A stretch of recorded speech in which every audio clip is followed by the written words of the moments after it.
ஹல்லேலூயா. தேவனுக்கு மகிமை உண்டாவதாக. ஆண்டவர் இரட்சகருமாய் இருக்கிற இயேசு கிறிஸ்துவின் நாமத்தினாலே உங்களை நான் வாழ்த்துகிறேன். இந்த கால வேளையில் உங்களை நான் வரவேற்கிறேன்.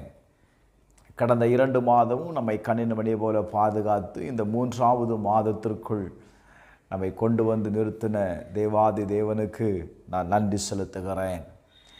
இந்த மாதத்திலும் கூட நாம் வாசிக்கலாம். ஏசாயா எழுதின தீர்க்கதரிசன புஸ்தகம் 35வது அதிகாரம் 1வது வசனத்தை நான் வாசிக்கிறேன். வனாந்திரமும் வறண்ட நிலமும் மகிழ்ந்து காடு வெளி கழித்து புஷ்பத்தை போல் செழிக்கும் என்று எழுதப்பட்டிருக்கிறது. The wilderness and the wasteland shall be glad for them, and the desert shall rejoice and blossom as the rose. வேதம் சொல்லுகிறது, என கண்பானவர்களே, வனாந்தரமும் வறண்ட நிலமும் மகிழ்ந்து. கடந்த நாட்களில் ஒரு வனாந்தரமான பாதையில் நீங்கள் கடந்து வந்திருக்கலாம். ஒரு வறண்டு போன நிலையில் நீங்கள் நின்று கொண்டிருக்கலாம். என்ன செய்வது, எப்படி நான் இதை செய்ய போகிறேன் என்கிற நிலையில் நீங்கள் நிற்கிறீங்க. ஆவியானவர் சொல்லுகிறார், எப்பா, உன்னுடைய வனாந்தரமான வாழ்க்கை செழிக்கும். நீங்க வேதத்தில் வாசிக்கும் பொழுது ஏசாயா எழுதின தீர்க்கதரிசன புஸ்தகம் 41வது அதிகாரம் 17வது வசனத்திலிருந்து நீங்க வாசித்தீங்க அப்படின்னா, சிறுமையும் எளிமையுமானவர்கள் தண்ணீரை தேடி அது கிடையாமல் அவர்கள் நாவு தாகத்தால் வறண்ட போது கர்த்தராகிய நான் அவர்களுக்கு செவி கொடுத்து இஸ்ரவேலின் தேவனாகிய நான் அவர்களை என்ன செய்தேன், கைவிடாதிருப்பேன். கடந்த நாட்களில் ஒருவேளை நீ தண்ணீரை தேடி, நன்மையை தேடி, ஆசீர்வாதத்தை தேடி, விடுதலையை தேடி நீ அலைந்திருக்கலாம். நீங்க தேடின விடுதலை, நீ தேடின காரியம் நடக்காததுனால நீங்க சோர்ந்து போயிருக்கிறீங்களா? ஆண்டவருடைய வார்த்தை சொல்லுகிறது, அது கிடைக்காததுனால அவங்களுடைய வாழ்க்கை என்ன செய்ததான், வறளும் போது, அந்த தாகத்திற்கு அந்த தண்ணீர் கிடைக்காததுனால அந்த நாவு வறளும் போது கர்த்தராகிய நான் செவி கொடுத்து, எனக்கு எந்த சூழ்நிலையுமே இல்லை, எல்லா வாசல்களும் அடைக்கப்பட்டு இருக்கிறது, நான் இனி என்ன செய்வேன் அப்படின்னு நீங்க நிற்கிறீங்கள. எந்த இடத்துல நீங்க வறண்டு போய் இருக்கிறீங்களோ, ஆண்டவர் சொல்லுகிறார், மகனே, மகளே, நான் உன்னை கைவிடாதிருப்பேன் என்று ஆண்டவர் சொல்லுகிறார். ஹல்லேலூயா. இந்த கால வேளையில் ஜெபத்தோடு இந்த வார்த்தையை கேளுங்க. ஆண்டவர் சொல்லுகிற வார்த்தையை கவனிங்க. நான் உன்னை கைவிடாதிருப்பேன். உயர்ந்த மேடுகளில் ஆறுகளையும் பள்ளத்தாக்குகளின் நடுவே ஊற்றுகளையும் திறந்து வனாந்தரத்தை தண்ணீர் தடாகமாகவும் வறண்ட பூமியை நான் என்ன செய்வேன், நீர்க்கோணிகளுமாக்கி வனாந்தரத்தில் கேதுரு மரங்களையும் சீத்து மரங்களையும் மிருது செடிகளையும் ஒலிவ மரங்களையும் நட்டு அவாந்தர வெளியிலே தேவதாரு விருட்சங்களையும் பாய்மர விருட்சங்களையும் புன்னை மரங்களையும் நான் என்ன செய்வேன், நான் உண்டு பண்ணுவேன். ஹல்லேலூயா. வனாந்தரமான இடத்துல ஆண்டவர் சொல்லுகிறாரு, நான் இந்த மரங்களை நட்டு விருட்சங்களை நட்டு நான் என்ன செய்வேன், நான் உனக்கு கனி கொடுக்கும்படி Glory to God. அப்படிப்பட்ட நன்மையே ஆண்டவர் உங்க வாழ்க்கையில செய்வேன்னு சொல்றாருங்க. அவர் செய்யும் பொழுது நீங்க அறிந்து கொள்ளலாம். 20வது வசனம் சொல்லுது, கர்த்தருடைய கரம் அதை செய்தது என்றும் இஸ்ரவேலின் பரிசுத்தர் அதை படைத்தார் என்றும் யாவரும் கண்டு உணர்ந்து சிந்தித்து அறிவார்கள். இந்த மாதத்தில் ஆண்டவர் உன்னோடு கூட இருந்து செய்யும் காரியத்தை கண்டு, Glory to God, வேதம் சொல்லுகிறது. நல்ல கவனிங்கள் இந்த வார்த்தையை. கர்த்தருடைய கரம் அதை செய்தது. யாரையா செய்தது? வனாந்தரமான இடத்துல வறண்டு போன நிலையில் இருக்கிற உங்க வாழ்க்கையில ஆண்டவர் சொல்றாரு, நான் உன்னை கைவிட மாட்டேன், என் கரம் உன்னை பிடிக்கும். அது மாத்திரமல்ல, இந்த வனாந்தரத்துல அந்த வனாந்தரமான இடம் நீர்க்கோணியாய் மாறும் பொழுது வேதம் சொல்லுது,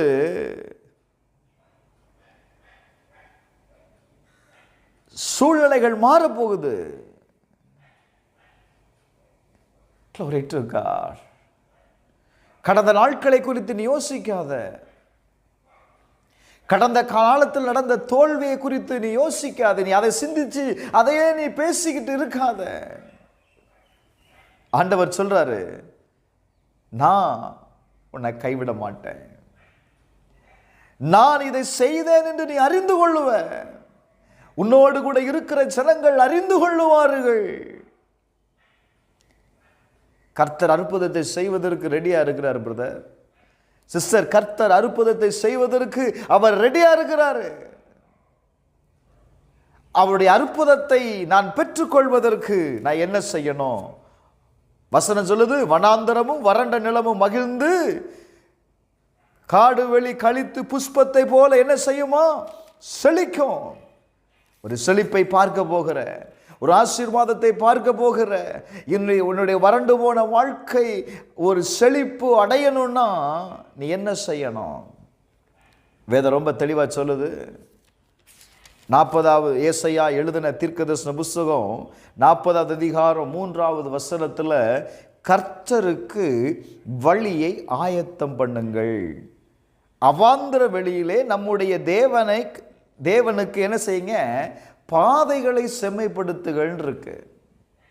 என்ன செய்யணுமா? வனாந்தரத்தில் கர்த்தருக்கு வழியை ஆயத்தப்படுத்தணும். எதுக்காக ஆயத்தப்படுத்தணும் அப்படின்னா, கர்த்தர் கடந்து வந்து அற்புதத்தை செய்ய போகிறார்.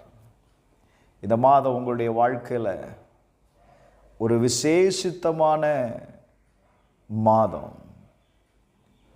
நான் விசுவாசிக்கிறேன், ஒரு செழிப்பை கர்த்தர் கட்டளை கொடுக்க போகிறார். ஒரு செழிப்பை நீங்கள் பார்க்க போகிறீர்கள்.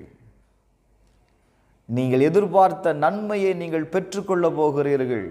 ஏசாயா 51வது அதிகாரம் 3வது வசனம் சொல்லுகிறது, கர்த்தர் சீயோனுக்கு என்ன செய்வாராம்? ஆறுதல் செய்வான். உனக்கு ஆறுதல் செய்யும்படி கர்த்தர் இறங்குகிறார் பிரதர். எனக்கு யாருமே ஆதரவு இல்லை பாஸ்டர் சொல்றீங்களா நீங்க? எனக்கு யாருமே ஆதரவு இல்லை, எல்லாரும் கூட இருக்கிறது மாதிரி தான் தெரியுது, ஆனா நான் ஆதரவற்ற நிலையில் இருக்கிறேன். கர்த்தர் உனக்கு ஆதரவா இருப்பார் அப்படின்னா வசனம் சொல்லுது, அதன் பாழான ஸ்தலங்கள் எல்லாம் தேறுதல் அடைய செய்து அதன் வனாந்தரத்தை ஏதேனை போலவும் அதன் அவாந்தர வெளியை கர்த்தரின் தோட்டத்தை போலவும் ஆக்குவார். அடுத்த வார்த்தை சொல்லுது, ரொம்ப முக்கியம் பாருங்க. சந்தோஷமும் மகிழ்ச்சியும் துதியும் கீத சத்தமும் அதில் உண்டாயிருக்கும். ஹல்லேலூயா. கர்த்தர் உங்க வாழ்க்கையில, Glory to God, அவர் ஆறுதலா இருப்பார் அப்படின்னா உங்க வாழ்க்கை அல்லது நீங்க செய்த காரியம் அது தெரியும். அவர் உன் கூட இருந்தாலே நீ தேறிடுவ. சில நேரத்தில் சொல்றோம் பாருங்களேன், அவன் கூட இருக்கிறான், அவன் தேறிடுவான் இல்லை? அப்போ வசனம் சொல்லுது, கர்த்தர் உன் கூட இருந்தா அவர் ஆறுதல் செய்வேங்கிறாரு. இந்த வார்த்தை நல்ல கவனிங்க. பாழான ஸ்தலங்கள் எல்லாம் என்ன செய்யும்? தேறுதல் அடைய செய்வாராம். ஒன்றுக்குமே பிரயோஜனம் இல்லைன்னு யோசிக்கிறீங்களா? நீங்க எந்த காரியத்தை அப்படி யோசிக்கிறீங்களோ அந்த காரியம் இந்த மாசம் தேவனுடைய நாமத்தினால சொல்லுகிறேன், அது தேறுதல் அடையும். அப்போ நல்ல கவனிங்களேன்.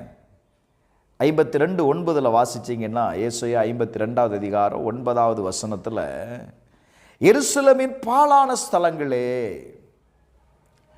உங்களுடைய வாழ்க்கை தேறுதல் அடைவதற்கு, உன்னுடைய வனாந்தரம் செழிப்பு அடைவதற்கு இந்த மாசம் நீங்கள் அதிகமாய் என்ன செய்யணும் தெரியுமா? தேவனை துதிக்கணும். வார்த்தை நல்ல கவனிங்க.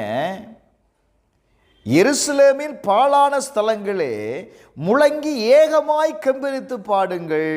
கர்த்தர் தம்முடைய ஜனங்களுக்கு என்ன செய்தார்? ஆறுதல் செய்து அவர்களை மீட்டு கொண்டார். ஹல்லேலூயா. அப்போ வனாந்தரத்தில் இருக்கிற ஜனங்களை பார்த்து ஆண்டவர் சொல்லுகிறார், நீ என்ன செய்யணும்? நீ கெம்பீரித்து நீ துதிக்கணும். பாழான ஸ்தலங்களே என்ன செய்யுங்க? முழங்கி கெம்பீரமாய் பாடுங்க. எசேக்கியா தீர்க்கதரிசனம் 36வது அதிகாரம் 35வது வசனத்தில் நீங்க வாசித்தீங்க அப்படின்னா, வாசித்து பாருங்க.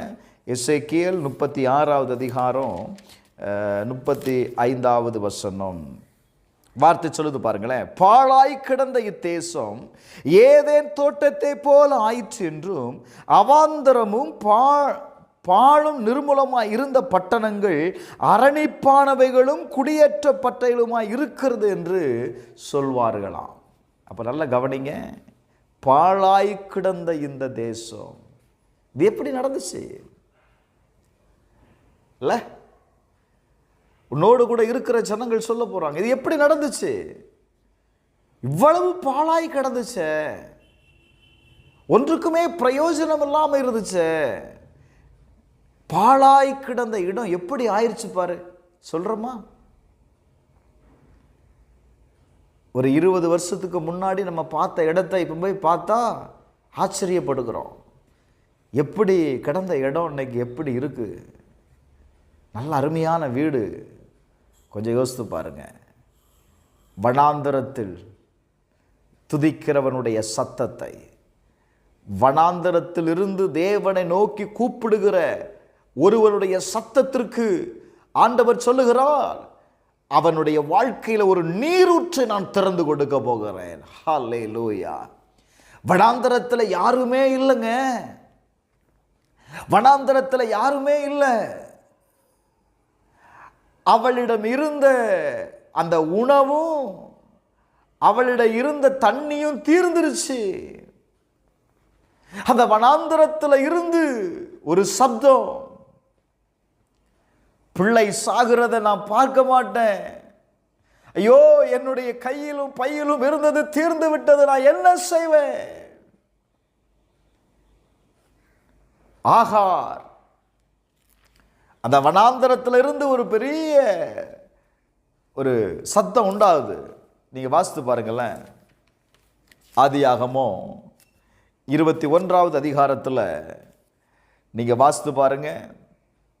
Glory to God. அவள் சொல்றார் பாருங்க,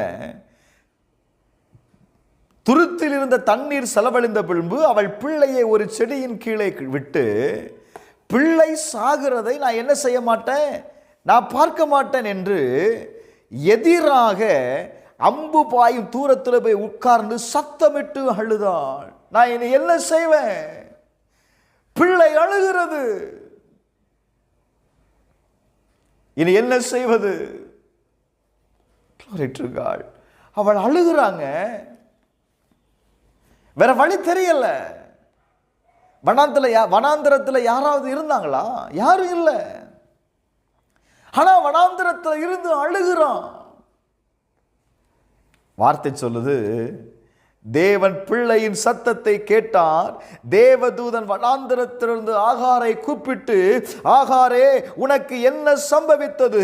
பயப்படாதே, பிள்ளை இருக்கும் இடத்தில் யார் இருக்கிறா? தேவன் அவன் சத்தத்தை கேட்டார். ஹல்லேலூயா.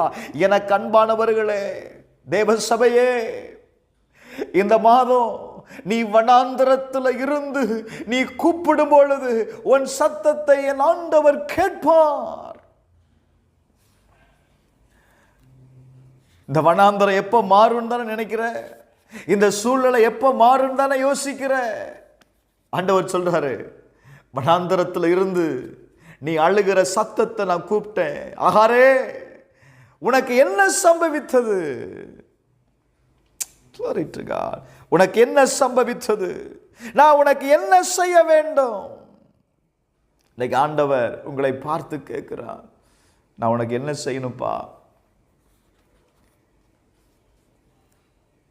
வார்த்தை நல்ல கவனிங்க. நீ எழுந்து பிள்ளை எடுத்து அவனை உன் கையினால் பிடித்து கொண்டு போ, அவனை ஒரு பெரிய ஜாதியாக்குவேன். தேவன் அவளுடைய கண்களை திறந்தாள். அப்பொழுது அவள் ஒரு தண்ணீர் துறவையை கண்டு போய் துருத்தியிலே தண்ணீர் நிரப்பி பிள்ளைக்கு குடிக்க கொடுத்தாள். தேவன் பிள்ளையோடு இருந்தார். அவன் வளர்ந்து வனாந்திரத்திலே குடியிருந்து வில்வித்தையிலே என்ன செய்தான்? வல்லவனானான். ராமேன் சொல்லுங்களேன். வனாந்திரத்தில் சாக போகிற நிலையில் இருந்த ஆகாருடைய சத்தத்தை கேட்ட தேவன் இன்றைக்கு அதே வனாந்தரத்தில் தான் ஒரு நீரூற்றை திறக்கிறார். நல்லா கவனிக்கணும், வேற எங்கேயோ இல்லை. ஏன்னா இதுக்கு மேல அவளால் ஒரு அடி எடுத்து போக முடியாது. குழந்தையும் தாகம், இவ்வளோ வறண்டு போன நிலையில் இருக்கிறா, சோர்வு.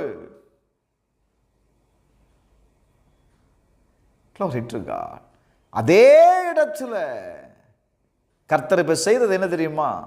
அவள் கண்களை திறந்தார். எனக்கு அன்பானவர்களே, உங்க கண்ணை கர்த்தர் இப்ப திறக்க போகிறார். உனக்கு முன்பாக இருக்கிற நீரூற்றை கர்த்தர் திறப்பார். அந்த நீரூற்றை காணும்படி உங்க கண்களை கர்த்தர் திறக்க போகிறார். நீ எங்கேயோ தேடிட்டு இருக்கிற, வனாந்தரத்தில் இருந்துட்டு வயல்வெளியில தேடுற. ஆண்டவர் சொல்றாரு, நீ எங்கேயும் தேடாத, எந்த நாட்டிலையும் தேடாத, நீ இருக்கிற இடத்திலேயே நான் நீரூற்றை திறந்திருக்கிறேன், உன் கண்களை திறந்து பாருங்கிறாரு. ஹல்லேலூயா. எனக்கு அன்பானவர்களே, கர்த்தருடைய ஆவியானவர் சொல்லுகிறார், இன்னைக்கு அநேகருடைய கண்களை கர்த்தர் திறக்க போகிறார். உனக்காக திறக்கப்பட்ட நீரூற்றை பார்க்கும்படி, உனக்காக திறக்கப்பட்ட நீரூற்றை நீ பார்க்கும்படி ஆண்டவர் இன்றைக்கு உன் கண்களை திறக்க போகிறார். நீ ஏன் சாகணும்? சூழ்நிலைகள் உன்னை நெருக்குகிறது, வேதனைகள் ஒரு பக்கம் நெருப்புது, போராட்டம் ஒரு பக்கம் நெருக்குது. ஆண்டவர் மறுபடியும் சொல்றாரு, சூழ்நிலையை பார்க்காத, வனாந்தரம் தான். இந்த வனாந்தரமான இடத்துல இருந்து நீ சத்தமிட்டு, மௌனமா இல்லை, ஆகார் சத்தமிட்டாள். அவ போடுற சத்தத்தை கேட்டு அவ பிள்ளையும் சத்தமிட்டுச்சு. சில நேரத்தில் நம்ம சத்தம் போட்டு அழும்போது பிள்ளைங்களும் சேர்ந்து அழும், தெரியுமா? அதே போல் ஆகாரும் அழுதா, பிள்ளையும் அழுதது. எங்கேருந்து? வனாந்தரத்தில். பிள்ளைக்கு என்னமோ எதுவும் சம்பவித்தக்கூடாது அப்படின்னு அந்த அம்மா அழுது, அம்மாவுக்கு என்ன ஆச்சோ அப்படின்னு நினச்சி பிள்ளையும் அழுது இல்லை?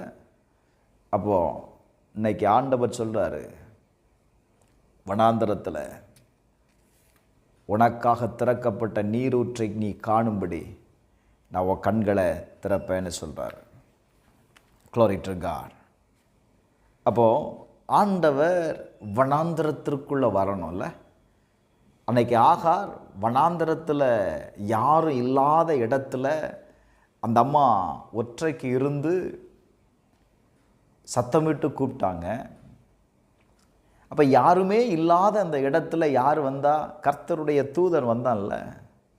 நான் சொல்கிறேன், யாரும் இல்லைன்னு நினைக்காத. உனக்கு ஆறுதல் செய்வேன்னு ஒருத்தர் சொன்னார்ல, நான் உன்னை கைவிட மாட்டேன்னு ஒருத்தர் சொன்னார்ல, உன் கஷ்டத்தின் மத்தியில் அவர் வருவார் பிரதர். நீ கஷ்டத்தில் இருக்கிற, நீ வேதனையில் இருக்கிற அப்படின்னு உன் சொந்தங்கள் தெரிஞ்சிருச்சு அப்படின்னா ஒரு பயம் வரமாட்டான். ஆனால் என் ஆண்டவர் சொல்கிறாரு, நான் வாரேன்டா. நீங்கள் அந்த வார்த்தையை நீங்கள் நல்லா கவனிங்க. சங்கீதம் 68வது அதிகாரம் 4வது வசனத்தை வாசித்து பாருங்க. Praise father. சங்கீதம் 68வது அதிகாரம் 4வது வசனம். வசனம் சொல்லுகிறது, தேவனை பாடி அவருடைய நாமத்தை கீர்த்தனை பண்ணுங்கள், வனாந்தரங்கள் ஏறி வருகிறவருக்கு வழியை ஆயத்தப்படுத்துங்கள், அவருடைய நாமம் யெகோவா, அவருக்கு முன்பாக களிகூருங்கள். ஹல்லேலூயா. ஓ ஜீசஸ். வனாந்தரத்தில் ஏறி வருகிறவருக்கு என்ன செய்யணுமா? வழியை ஆயத்தப்படுத்து. பிரதர், நீ எதிர்பார்க்கிற அற்புதத்திற்கு, நீ எதிர்பார்த்திருக்கிற விடுதலைக்கு, நீ எதிர்பார்த்திருக்கிற நன்மைக்கு நான் கட்டாயம் சொல்கிறேன், தீர்க்க தரிசனமாக சொல்கிறேன், இந்த மாதம் உனக்கு கட்டாயம் ஒரு நன்மை நடக்கும், ஒரு நன்மையை செய்வேன்னு ஆண்டவர் சொல்கிறாரு. அப்போ ஆண்டவர் நன்மையை செய்வதற்கு, அற்புதத்தை செய்வதற்கு, அவர் வனாந்திரத்தில் வருவதற்கு நீ என்ன செய்யணும்? வழியை ஆயத்தப்படுத்தணும்.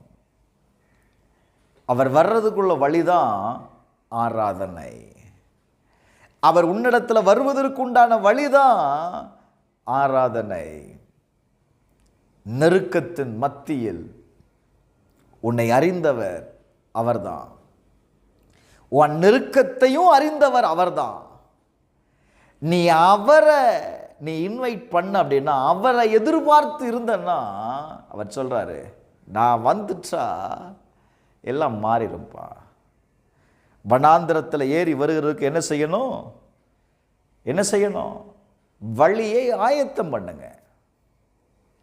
கட்டாயம் ஆண்டவர் வந்து அற்புதம் நடக்கும்ல.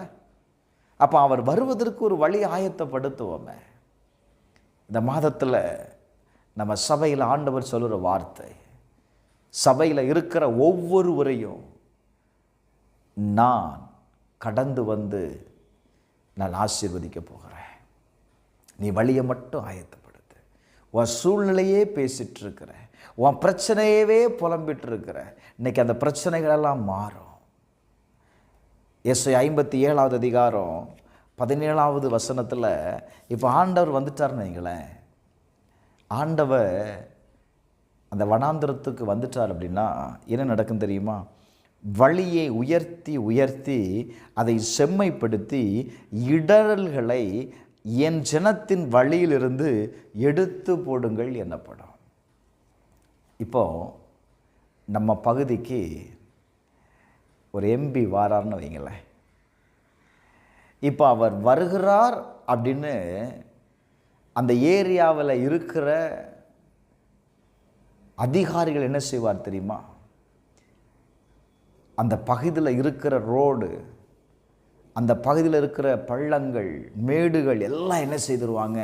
எரியாத லைட்டெலாம் எரியும். பள்ளமாக இருந்ததெல்லாம் ஒரே நாள் ஓவர் நைட்டில் தாரே போட்டுருவாங்கல்ல. கொஞ்சம் யோசித்து பாருங்களேன். காலையில் எழுந்திரிச்சு நம்ம வந்து பார்க்கும்போது நமக்கே ஆச்சரியமாக இருக்கும், நம்ம ரோடு தானா? காரணம், அங்கே யார் வரப்போகிறா? ஒரு எம்பி வரப்போகிறார், இல்லை ஒரு எம்எல்ஏ வரப்போகிறார், ஒரு அதிகாரி, உயர் அதிகாரி வரப்போகிறார் அப்படின்னா அங்கே இருக்கிற அட்மாஸ்பியரே ஓவர் நைட்டில் மாறுதா இல்லையா? அதே போல தாங்க நம்ம துதிக்கிற துதி இருக்கு பாருங்க, நம்முடைய ஆராதனை நாம் இருக்கிற அந்த வனாந்திரத்திற்கு அவரை கொண்டு வந்துடும். இப்போ அவர் வனாந்திரத்திற்கு அவர் வருகிறார். ஓ ஜீசஸ். இப்போ நல்ல கவனிங்களா அந்த வார்த்தையை. அவர் அந்த இடத்துக்கு வந்துட்டா வழியை உயர்த்தி உயர்த்தி அதை செம்மைப்படுத்தி இடர்களை என் ஜனத்தின் வழியிலிருந்து எடுத்து போடுங்கள் என்பார். இப்போ அந்த இடத்துல வந்துட்டார் அப்படின்னா, அந்த அதிகாரி வந்துட்டாங்க அப்படின்னா அந்த இடத்த அப்படி பார்ப்பாங்கல்ல, அந்த அந்த ஸ்ட்ரீட்டில் அந்த ரோட்டில் என்ன வரணும், என்ன குறை இருக்குது, உடனே சொல்லுவார் பக்கத்தில் இருக்கிற இதெல்லாம் மாற்றிடுங்க, இதெல்லாம் சரி பண்ணிடுங்க அப்படிம்பார். இப்போ ஆண்டவர் அதுதாங்க சொல்கிறாரு, அந்த வனாந்தரமான இடத்திற்கு அவர் வந்துட்டார்னு வைங்களேன். Oh glory to God. அவருடைய வார்த்தை நல்ல கவனிங்க. அவர் வந்துட்டார். எப்பா இதெல்லாம் என் ஜனத்திற்கு முன்பாக என்ன செய்கிறது, இடர்களாக இருக்கிறது.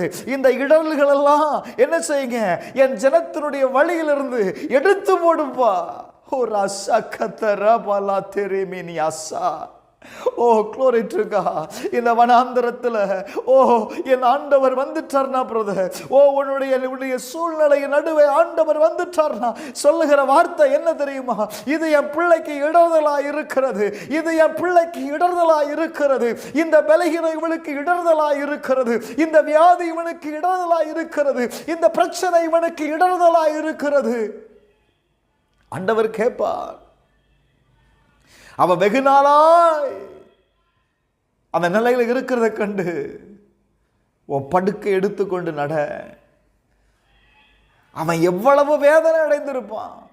அவன் அடைந்த வேதனையெல்லாம் அவர் அறிந்ததுனால தான் அவனை பார்த்து சொல்றாரு, உன் படுக்கை எடுத்துக்கொண்டு நட. இன்னைக்கு ஆண்டவர் அந்த நீங்க இருக்கிற அந்த நிலையை விசிட் பண்ணிட்டார் அப்படின்னா உங்கள் வாழ்க்கையில் இருக்கிற எல்லா இடர்தல்களையும் அவர் எடுத்து போட்டுருவார். நீங்கள் ஒன்றே ஒன்று செய்யுங்க, இந்த மாதம் அவர் உங்களை சந்திப்பதற்கு வழியை ஆயத்தம் பண்ணி கொடு.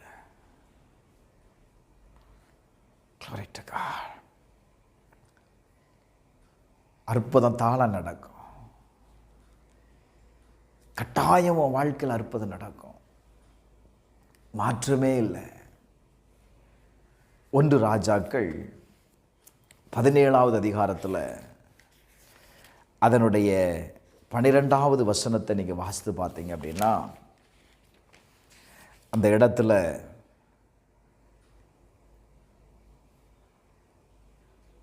ஆண்டவர் எலியா கிட்ட சொல்கிறாரு, நீ எழுந்து சீதோனுக்கு அடுத்த சாரிபாத் ஊருக்கு போய் அங்கே தங்கியிரு, உன்னை பராமரிக்கும்படி அங்கே இருக்கிற ஒரு விதவைக்கு நான் கட்டளையிடுவேன் என்றான். அப்போது நல்ல கவனி, அந்த வார்த்தை கவனிச்சிங்களா, நான் உன்னை பராமரிக்கும்படி. அப்போது இவனுக்குள்ளே ஒரு பெரிய எக்ஸ்பெக்டேஷன் இருந்தது. ஓஹோ, அந்த அம்மா ரொம்ப வசதியாக இருப்பாங்க, நம்மளை பார்த்து கொள்வாங்க அப்படிங்கிற ஒரு நம்பிக்கையில் அவன் வருகிறான். அவன் அப்படியே சாரிபாத்துக்கு வந்தான்.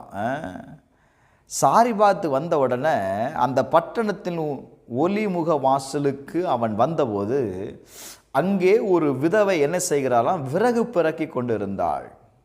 அவன் அவளை பார்த்து கூப்பிட்டு, நான் குடிக்கிறதற்கு கொஞ்சம் தண்ணீர் ஒரு பாத்திரத்தில் எனக்கு கொண்டு வா அப்படிங்கிறான். தாகமாக இருக்கு, ரொம்ப தூரம் நடந்து வந்துட்டேன், கொஞ்சம் தண்ணி எடுத்துட்டு வா. இவள் தண்ணி எடுக்க போன பொழுது அவன் சொல்கிறான், கொஞ்சம் அப்பமும் உன் கையில் எனக்கு கொண்டு வா என்கிறான். ஏன்னா பசி, அவ்வளோ தூரம் நடந்து வந்திருக்கிறான்ல. வார்த்தை சொல்லுது, அதற்கு அவள், எப்பா பானையில் கொஞ்சம் மாவு இருக்கு, கலசத்தில் கொஞ்சம் எண்ணெய் இருக்கு, அது இல்லாமல் வேற என்னிடத்தில் வேற ஒன்றும் இல்லை, என்னிடத்தில் ஒரு அடையும் இல்லை என்று உம்முடைய தேவனாகிய கர்த்தருடைய ஜீவனை கொண்டு சொல்லுகிறேன். இதோ நானும் என் குமாரனும் சாப்பிட்டு செத்து போக அதை எனக்கும் அவனுக்கும் ஆயத்தப்படுத்துவதற்கு நான் என்ன செய்கிறேன், 2 விறகு புறக்கிட்டு இருக்கிறேன். ஏன்னா கொஞ்சம் மாவு தான் இருக்குது, கொஞ்சம் எண்ணெய் தான் இருக்குது, நாங்கள் 2 பேரும் சாப்பிட்டோம்னா முடிஞ்சு போச்சு, அடுத்து சாப்பிட எதுவுமே இல்லை, அதனால் அதை சாப்பிட்டு செத்து போகலான்னு இருக்கிறோம் அப்படிங்கிறான். அவன் என்ன சொல்கிறான் பார்த்தீங்களா, அவளை பார்த்து சொல்கிறா, நீ பயப்படாத, நீ போய் உன்னுடைய வார்த்தையின்படியே ஆயத்தப்படுத்து, உன் வார்த்தையின்படியே நீ ஆயத்தப்படுத்து. ஆனாலும் முதலிலே அதில் எனக்கு ஒரு சிறிய அடைய பண்ணி என்னிடத்தில் கொண்டு வா, பின்பு உனக்கும் உன் குமாரருக்கும் பண்ணலாம். ஓ ஜீசஸ், நீ சொன்ன வார்த்தையின்படியே நீ ஆயத்தப்படுத்துமா, பரவாயில்ல, ஆனால் முதல்ல ஒரு சின்ன அடைய எனக்கு கொண்டு வா. எங்க வார்த்தை சொல்லுங்க, கர்த்தர் தேசத்தின் மேல் மழையை கட்டளையிடும் நாள் மட்டும் பானையின் மா செலவழிந்து போவும் இல்லை, கலசத்தில் எண்ணெய் குறைந்து போவதும் இல்லை என்று இஸ்ரவேலின் தேவனாகிய கர்த்தர் சொல்லுகிறார் என்றால், அவள் போய் எலியாவின் சொற்படி செய்தாள். ரொம்ப முக்கியம், அவள் போய் எலியாவின் சொற்படி செய்தால் அவளும் இவனும் அவள் வீட்டாரும் அநேக நாள் சாப்பிட்டார்கள். ஹல்லேலூயா. வேதம் சொல்லுகிறது, கர்த்தர் எலியாவை கொண்டு சொன்ன வார்த்தையின்படியே பானையிலே மாவு செலவழிந்து போகவும் இல்லை, கலசத்தில் எண்ணெய் குறைந்து போகவும் இல்லை. என கண்பான தேவ பிள்ளையே, ஆண்டவருடைய வார்த்தையை கேளுங்க. அன்னைக்கு தேவனுடைய மனுஷன் எலியாவுடைய வார்த்தையை கேட்டு அந்த அம்மா ஆயத்தப்படுத்தினாங்க. அவள் ஆயத்தப்படுத்தினபடியே அற்புதம் நடந்துச்சுங்க. கர்த்தருடைய ஆவியானவர் சொல்லுகிறார், உனக்கு அற்புதம் கட்டாயம் நடக்கும். இந்த அற்புதம் நடக்கிறதுக்கு உன் கையில் என்ன இருக்கு? உன்னிடத்தில் இருக்கிறத நீ ஆண்டவர்கிட்ட கொடுத்த அப்படின்னா அவர் என்ன செய்வார் தெரியுமா? அதை பெருக பண்ணுவார். நம்ம ஆளு எப்போ கேளு, என்கிட்ட ஒன்றுமே இல்லை, என்கிட்ட ஒன்றுமே இல்லாதவனை எப்படியா ஆண்டவர் ஆசீர்வதிக்க முடியும்? இன்னைக்கு அதனால தான் நம்முடைய வாழ்க்கையில் ஆசீர்வாதமே இல்லாமல் இருக்கிறோம். இப்போ சீசருடைய பார்வையில் இவர்களுக்கெல்லாம் எப்படி ஆகாரம் கொடுக்கிறது? கையில் இருக்கிற பணமும் பத்தலை, இவ்வளவு பணம் தேவை. இப்போ ஆண்டவர் கேட்குறாரு, நல்ல கவனிங்க, ஒருத்த வாரம் ஒருத்தர் 5 அப்பமும் 2 மீன் இருக்குது அப்படின்னு கொண்டு வந்து கொடுக்குறாங்க. அதை வாங்கினாரு. இப்போ ஆண்டவர் சொல்கிறார் பாருங்களேன், ஜனங்களை உட்கார வை, ஆயத்தப்படுத்து. நீங்கள் பண்ணுற ப்ரிப்ரேஷன் தான், நீங்கள் பண்ணுற ஆயத்தம் தான் அற்புதத்தை செய்வதற்கான வழி. நீ ஆயத்தப்படுத்து. ஆண்டவர் அந்த 5 அப்பத்தையும் 2 மீனையும் வாங்கினாரு. அதை வானத்திற்கு நேராக உயர்த்தி அவள் ஆசீர்வதித்த பொழுது இப்போ சொல்கிறாரு, எடுத்து ஜனங்களுக்கு கொடு. ஜனங்க சாப்பிட்டாங்களாங்க? 5000 பேர் சாப்பிட்டாங்க. மீதியான கூடையில் எடுத்தாங்க. எப்படி நடந்தது கொஞ்சம் யோசித்து பாருங்க. அற்புதம் நடப்பதற்கு நீ ஆயத்தம் பண்ணணும். உன்னிடத்தில் இருக்கிறதை கர்த்தருக்கு கொடு. ஆண்டவருடைய வார்த்தை ரொம்ப தெளிவாக சொல்லுது, நீங்கள் கர்த்தரை மாத்திரம் நீங்கள் கனம் பண்ணிட்டீங்க அப்படின்னா,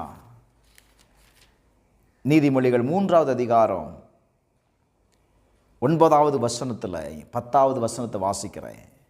உன் பொருளாலும் உன் எல்லா விளைவின் முதற் பலனாலும் கர்த்தரை கனம் பண்ணு. அந்த அம்மாட்ட அவன் சொன்ன வார்த்தை அதுதான். நீ முதலாவது சுடுகிற அப்பத்தை எனக்கு கொண்டு வா. பிள்ளை பசியாக இருக்குது அப்படின்னு பிள்ளை கொடுத்துடாத, 2வது அவருக்கு கொடுத்துடலாம். ஏன்னா மாவு தீந்து போயிடுச்சுன்னா பிள்ளை இல்லை, ரொம்ப முக்கியம். நோ, முதலாவது சுடுற அந்த அப்பத்தை எனக்கு கொண்டு வா.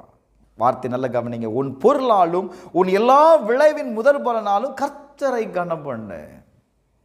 நீங்கள் எந்த அளவுக்கு கர்த்தரை கனம் பண்ணுகிறீங்களோ வார்த்தை சொல்லுகிறது, அப்பொழுது உன் களஞ்சியங்கள் பூரணமாய் நிரம்பும், உன் ஆலைகளில் திராட்சரசம் புரண்டு ஓடும். ஒரு ஆமென் சொல்லுங்களேன். ஹல்லேலூயா. எப்போ நான் கர்த்தரை கனம் பண்ணுகிறேனோ வார்த்தை அழகா சொல்லுது, உன் விளைவின் எல்லா முதற் பலனாலும் உன் பொருளாலும் நீ கர்த்தரை கனம் பண்ண. நம்ம கர்த்தரை கனம் பண்ணிட்டோம் அப்படின்னா உங்கள் வாழ்க்கையில் ஆசீர்வாதம் கட்டாயம் வருங்க. ஆண்டோடைய வார்த்தை சொல்லுது, நீ இதனால் நீ டெஸ்ட் பண்ணிப்பார், வானத்தின் வாசலை நான் திறப்பேன். வானத்தின் வாசல் திறக்கப்படும். இன்னைக்கு நம்ம தேவனுடைய சபைக்கு, தேவனுடைய ஊழியத்திற்கு நாம் என்ன செய்கிறோம்? தேவனை கனப்படுத்துகிறோமா? இன்னைக்கு நம்ம நினைச்சிட்டு இருக்கிறோம், நாம் கொடுக்கிற காணிக்கையும் நாம் கொடுக்கிற தசம பாகமும் ஒரு சாதாரணமாக இன்னைக்கு நினைக்கிறோம். இல்லைங்க, நீங்கள் கர்த்தரை கனம் பண்ணுகிறீங்க. என்னை கனம் பண்ணுகிறவனை நான் கனம் பண்ணுகிறேன், என்னை கனவீனம் பண்ணுகிறவனை நான் கனவீனப்படுத்துவேன். அப்போ இன்னைக்கு ஒரு தீர்மானம் எடுங்க. முதல்ல வனாந்தரமான நிலை மாறுவதற்கு வழியை ஆயத்தப்படுத்துங்க. அதுதான் ஆராதனை, ரொம்ப முக்கியம். ரெண்டாவது, கர்த்தரை கனம் பண்ண. அற்புதம் நடக்கும்.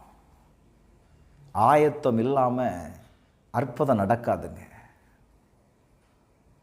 நீங்கள் ஆண்டவரை, இயேசுவையும் அவனுடைய தாயையும் கல்யாணத்துக்கு அழைத்திருந்தாங்கல்ல, வாஸ்து பாருங்கள். யோவான் எழுதின சுவிசேஷம் 2வது அதிகாரம் 7வது வசனத்தில் அந்த திருமணத்தில் திராட்சரசம் குறைவுபட்டுருச்சு. திராட்சரசம் குறைவுபட்ட பொழுது அந்த அம்மா வந்து சொல்கிறாங்க, அவர்களுக்கு திராட்சரசம் இல்லை என்றால் அதற்கு இயேசு, ஸ்திரியே, எனக்கு உனக்கு என்ன, என் வேலை இன்னும் வரல. உடனே அந்த அம்மா சொல்லுது, அவருடைய தாய் வேலைக்காரரை நோக்கி, அவர் உங்களுக்கு என்ன சொல்லுகிறாரோ அப்படியே செய்யுங்கள், அப்படியே செய்யுங்கள். அவர் சொல்கிறபடி நீ ஆயத்தப்படுத்து. அதான் அதுக்கு வார்த்தை சரியான அர்த்தம். அவர் என்ன சொல்கிறாரோ அப்படியே செய். ஏன்னா என்ன இல்லை, திராட்சரசம் இல்லை, திராட்சரசத்தை ஆயத்தப்படுத்தணும் இல்லை, எப்படி நடத்துறது? 7வது வசனம் சொல்லுது, இயேசு வேலைக்காரை நோக்கி, ஜாடிகளில் என்ன செய்யுங்க, தண்ணீரை நிரப்புங்கள். ஓ, க்ளோரி டு காட். இப்போ சொல்கிற வார்த்தை என்ன? தண்ணீரை நிரப்புங்க. நல்ல கவனிங்க, வேலைக்காரர்கிட்ட சொல்கிறாரு, தண்ணீரை நிரப்புங்க. இப்போ தண்ணீர் நிரப்பப்பட்டது. இப்போ வார்த்தை சொல்லுது, அவர்கள் அவைகளை நிறைய நிரப்பினார்கள். இப்போ ஆண்டவர் சொல்கிறார், நீங்கள் இப்பொழுது மொண்டு பந்து விசாரிப்புக்காரிடத்தில் கொண்டு போங்கள் என்றார். இவங்க கொண்டு போகிறாங்க, தண்ணி ஊற்றப்பட்டிருக்கு, திராட்சரசமாக மாறல. இவன் கொண்டு போயிட்டு இருக்கிறான். கொண்டு போயின உடனே கொண்டு போனவங்க விசாரணை செய்கிறவன், ரசம் வந்துருச்சின்னு தண்ணியை ஊத்துறான். Glory to God. அந்த வார்த்தை சொல்லுதுங்க, அவன் திராட்சரசமாய் மாறின தண்ணீரை ருசி பார்த்தபோது, அந்த 9வது வசனம் வாசிங்க, அந்த திராட்சரசம் எங்கிருந்து வந்தது என்று தண்ணீரை மொண்ட வேலைக்காரனுக்கு தெரிந்ததை அன்றி பந்து விசாரிப்புக்காரனுக்கு தெரியாதது. தெரியாதனால கேட்குறான். இவன் அந்த தண்ணீரை எடுத்து இப்போ கொண்டு போகிறான். ஊற்றும் போது என்ன வருது? திராட்சரசமாக வருது. என கண்பானவர்களே, ஊற்றதுக்கு முன்னாடியே சந்தேகப்படாத. இது எப்படி திராட்சரசமாக மாறும்? எப்படி திராட்சரசமாக மாறும்? ஒருத்தனும் கேட்கல. தண்ணியை ஊற்ற சொன்னார், கொண்டு போய் கொடுங்க அப்படின்னாரு. அவன் கொண்டு போய் கொடுத்தான், அவ்வளோதான். பந்து விசாரிப்புக்காரன் ஊற்றும் பொழுது திராட்சரசமாக வெளியே வருது. இதுதான் அற்புதம். நம்ம என்ன செய்கிறோம்? அற்புதம் நடக்கிறதுக்கு முன்னாடியே அது எப்படி தண்ணி திராட்சை ரசமாக மாறும்? அவர் கொண்டு போன்னு சொல்கிறாரு, உனக்கு அறிவு இல்லை, எப்படா மாறும் அது? கொஞ்சம் யோசி, சந்தேகப்படாத. கர்த்தருடைய வார்த்தையை நம்பி நீ ஆயத்தப்படு. இந்த நாளில் ஆவியானவர் உன்னோடு கூட பேசுகிறார். தண்ணீரை ஊற்றக்கூடிய வேலை தான் உன் வேலை. அதை கொண்டு போய் கொடுக்கக்கூடிய வேலை தான் உன் வேலை. அற்புதத்தை செய்கிறவர் அவர். அப்ளிகேஷனை ஃபில்லப் பண்ணுறது உன் வேலை, கொண்டு போய் கொடுக்கிறது உன் வேலை. காரியம் சக்சஸ் ஆகிறது அவரால். யோசிக்காத, எனக்கு யாரும் இல்லை, எனக்கு இந்த காரியத்தில் உதவி செய்வதற்கு யாரும் இல்லைன்னு யோசிக்கிறல்ல. ஆண்டவர் சொல்றாரு, நான் இருக்கிறேன்ப்பா. இத்தனை நாட்களில் வனாந்தரமான பாதையிலேயே கடந்து வந்துட்டல்ல, உன்னுடைய வறண்டு போன நிலம் மகிழ்ச்சி அடைய போகிறது. உன்னுடைய வறண்டு போன வாழ்க்கை மகிழ்ச்சி அடைய போகிறது. உன் வாழ்க்கையில் கடந்து வந்த சூழ்நிலைகள் எல்லாம், நெருக்கங்கள் எல்லாம் அந்த வனாந்தரமான பாதையில் சோர்வடைய செய்ததில்லை. ஆண்டவர் சொல்றாரு, இந்த மாதம் உன்னை போஷிக்கும்படி நான் உனக்கு ஆக ஒருவனை நான் கட்டளையிடுவேன். உன்னை போஷிக்கும்படி.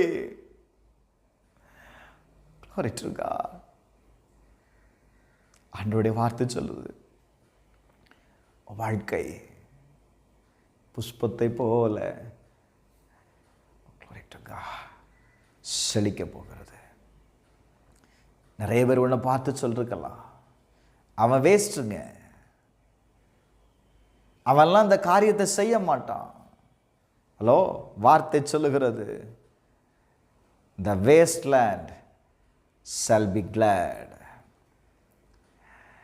நீ ஒருவேளை ஒரு வேஸ்ட்லேண்டை போல இருக்கலாம், இன்னைக்கு அவனுடைய பார்வையில் நீ வேஸ்டா இருக்கலாம். பட் கர்த்தர் உன் கூட வரும்போது, உன் வனாந்தரத்தில் கர்த்தர் வரும்பொழுது அது என்னமா மாறும் தெரியுமா? அது என்னமா மாறும் தெரியுமா? வறண்டு போன வாழ்க்கை வயல்வெளியாய் மாறப்போகிறது. கர்த்தருடைய வார்த்தை சொல்லுகிறது, நான் அவர்களை தேறுதல் அடைய செய்வேன். எனக்கு அன்பானவர்களே, கர்த்தர் உன்னோடு பேசுகிறார். இந்த கால வேளையில் ஆவியானவர் உங்களோடு சொல்லுகிற வார்த்தை, நான் உன்னிடத்தில் ஏறி வருகிறதற்கு ஆயத்தப்படுத்த, அற்புதத்தை செய்வதற்கு ஆயத்தப்படுத்த. நான் ரெடியாதாப்பா இருக்கிறேன், நீ ஆயத்தப்படுத்த. ஜெபம் பண்ணுவோமா? எல்லாரும் ஒப்பு கொடுங்களேன். எல்லாரும் தெய்வ வசனத்துக்கு ஒப்பு கொடுங்க. கர்த்தருடைய ஆவியானவர் சொல்லுகிறார், கர்த்தருக்கு வழியை ஆயத்தப்படுத்துங்கள். அவர் உன்னை சந்திப்பதற்கு, வனாந்தரத்தில் உன்னை சந்திப்பதற்கு, உன் பிரச்சனையை அவர் சந்திப்பதற்கு, உன் சூழ்நிலையை அவர் சந்திப்பதற்கு வழி ஆயத்தப்படுத்தியா? கர்த்தர் வந்துட்டார் அப்படின்னா உன் வாழ்க்கையில் ஒரு பெரிய மாற்றம் உண்டாயிரும். இந்த மார்ச் மாதம் நான் தீர்க்க தரிசனமாக சொல்லுகிறேன், சிலருடைய வாழ்க்கையில் நீங்கள் செழிப்பை பார்க்க போகிறீர்கள். கர்த்தர் உன்னை சந்திப்பதற்கு இடம் கொடு. சூழ்நிலையை குறித்து ஐயோ பயப்படாத. ஒரு சத்தம் வந்துச்சு, ஆகாரே நீ பயப்படாத, சிலர் உன்னுடைய சூழ்நிலைகளை குறித்து பயந்து கொண்டிருக்கிற, உன் நெருக்கத்தை குறித்து பயந்து கொண்டிருக்கிற, உன் எதிர்காலத்தை குறித்து பயந்து கொண்டிருக்கிற, உன் பலவீனத்தை குறித்து நீ பயந்து கொண்டிருக்கிற. ஆண்டவர் சொல்றாரு, பயப்படாத, உன் சூழ்நிலை மாறும். நீ கர்த்தர் உன்னை தொடும்படிக்கு உன்னை ஆயத்தப்படுத்து. கர்த்தர் உன்னை சந்திக்கிற வேளையில் அற்புதம் கட்டாயம் நடக்கும். ஜெபிப்போமா. எங்கள் பரலோக பிதாவே, இயேசுவின் நாமத்தினால நான் ஜெபிக்கிறேன்ப்பா. ஆண்டவரே, இந்த கால வேளையில் என்னோடு கூட இணைந்து ஜெபிக்கிற ஒவ்வொருவருக்காக ஜெபிக்கிறேன்ப்பா. இந்த நாள் வரையிலும் வனாந்தரமான வாழ்க்கையிலேயே வாழ்ந்து எனக்கு ஒரு நல்ல நாட்கள் உண்டாகாதா என்று எதிர்பார்த்திருக்கிற ஒவ்வொருவருக்காக நான் ஜெபிக்கிறேன்ப்பா. அவங்களுடைய வாழ்க்கையில் இருக்கிற கஷ்டங்கள் மாறட்டும், சூழ்நிலைகள் மாறட்டும், நெருக்கங்கள் மாறட்டும். நான் வியாதியை உன்னிடத்திலிருந்து விலக்குவேன்னு சொன்னீங்களப்பா. என் ஜனத்தினுடைய சரீரத்தில் இருக்கிற வியாதியை விலக்குங்க. கர்த்தர் அற்புதத்தை செய்யும். என் ஜனங்கள் எதிர்பார்க்கிற அற்புதம் நடக்கட்டும். என் சபை எதிர்பார்க்கிற அற்புதங்கள் நடக்கட்டும். சபை மக்கள் எதிர்பார்க்கிற அற்புதங்கள் நடக்கட்டும். இந்த வார்த்தையை கேட்கிற ஒவ்வொருவருடைய ஆண்டவரே எதிர்பார்க்கிற அற்புதங்கள் நடக்கும்படி நான் ஜெபிக்கிறேன். இயேசுவின் நாமத்தில் ஜெபிக்கிறேன் நல்ல பிதாவே, ஆமென்.